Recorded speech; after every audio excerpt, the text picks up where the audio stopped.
Hi everybody, Jen Smith for Smith Country here, and I am coming into part 2 of a knitted brim into a crochet hat.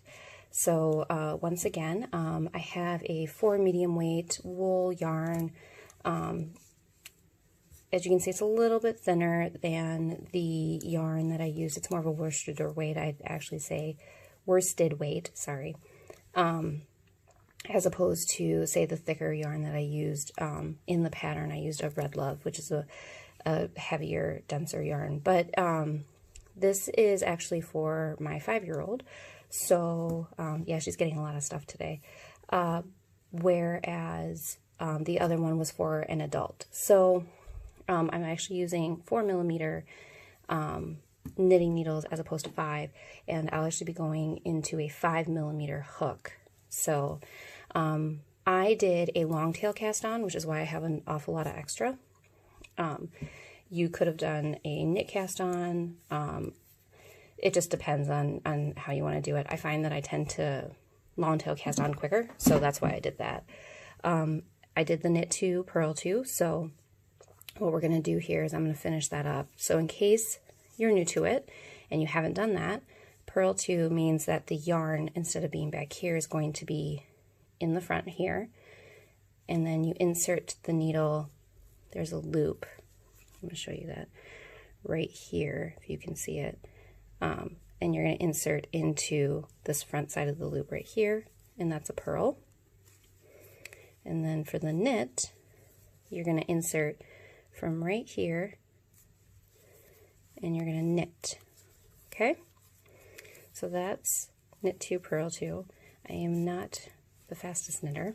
I'm actually a little bit newer to knitting than I am crochet, but I have found a great joy in some of the fun stuff I can do with knitting that I can't do with crochet, but I also find vice versa. There's certain things I can do with crochet I can't do with knitting, which is why I love to merge the two together, because there's things, they both have benefits and they both have great options to them.